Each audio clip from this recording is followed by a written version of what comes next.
Welcome to The Explainer. I am absolutely pumped you're here today because we're tackling something that can literally make or break your career progression: case study presentations. You know the feeling, right? You've got the interview, the pressure's on, but what if I told you the standard way we've all been taught to present these things is actually setting us up to fail? Today, we're unpacking some incredibly powerful insights straight from Rezit.io that are going to completely transform how you approach your next big interview. Let's just dive right in. It's kind of harsh, but it's the truth. And it's a massive mistake that might be costing you job offers before you even realize what's happening. Most candidates, and we're talking highly qualified, brilliant people here, get case study presentations completely wrong. They walk into the room, boot up their slide deck, and immediately fall into a trap that just tanks their chances. It's an instinctual error. We build up these habits over years of school and professional presenting, but in the high-stakes environment of a job interview, it's absolutely fatal. So, I want you to ask yourself a somewhat painful question right now. Are you losing the room before you even finish speaking?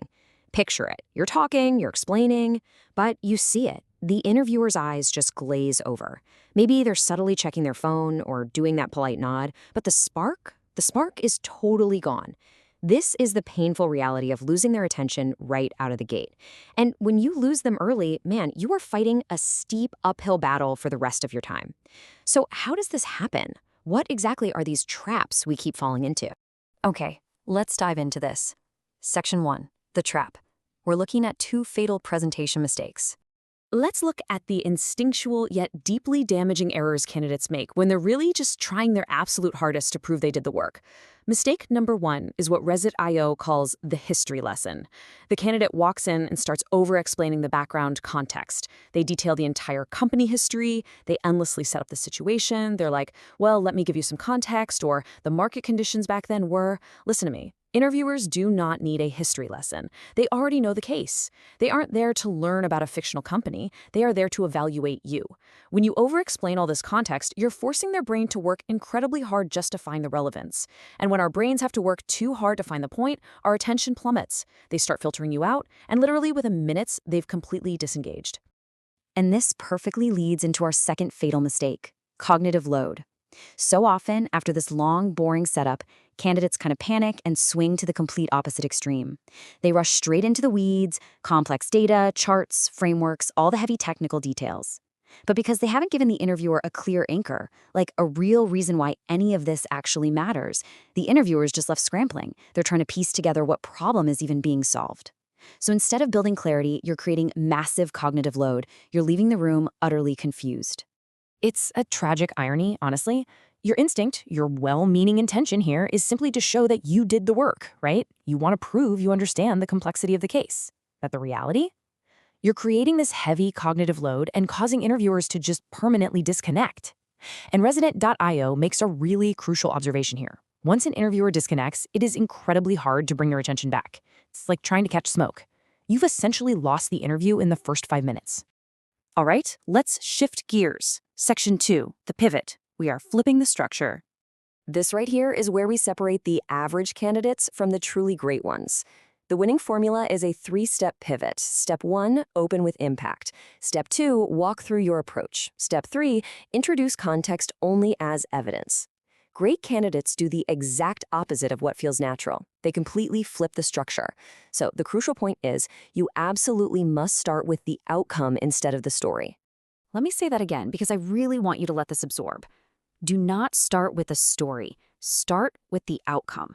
Seriously, think about how powerful that is. Instead of dragging them down a long, winding road to your eventual conclusion, you hit them with the punchline on minute 1.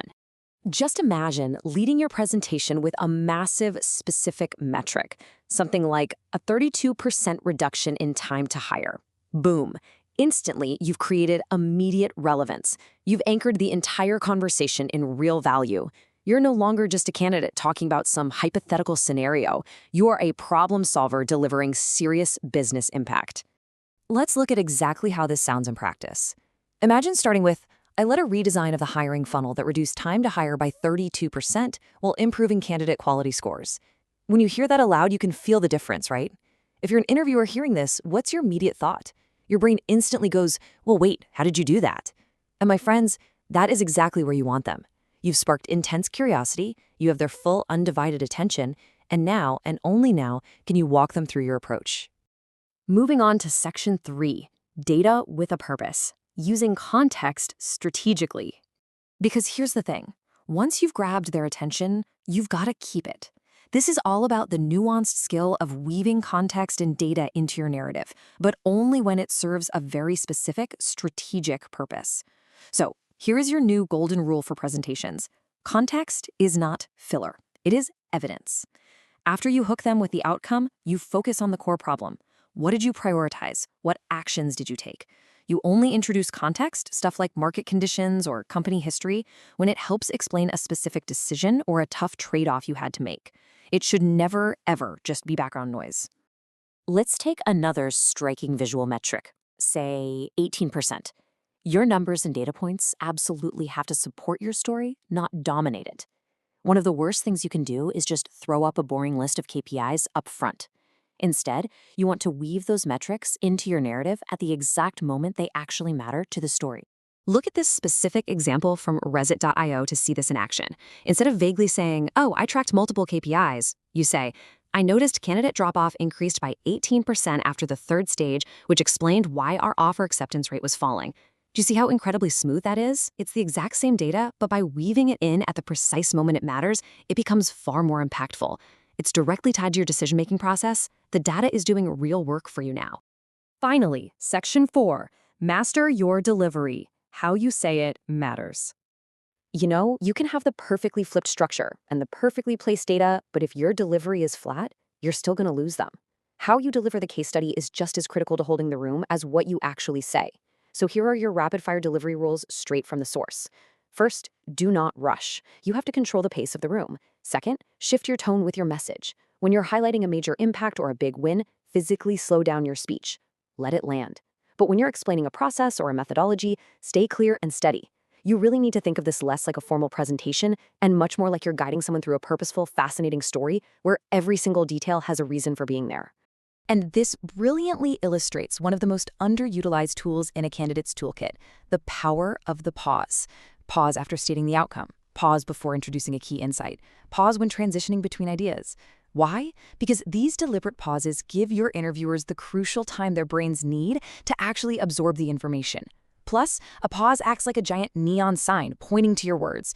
It signals to the room, hey, pay attention. What I just said or what I'm about to say really matters.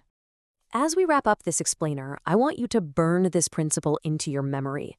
A case study is not about proving how much you know. It's about making it easy to see your impact. That is the ultimate mindset shift right there. Stop trying to show them your entire scratch pad. Stop giving them boring history lessons. Give them the impact and make it undeniably easy for them to see exactly why they need to hire you. So, I leave you with this final provocative question to think about before your next big interview. Will you build up to the point, or will you start with it? The choice is totally yours, but now you've got the exact blueprint to command the room. Thank you so much for joining me for this explainer. Go out there, flip that structure, and win that interview.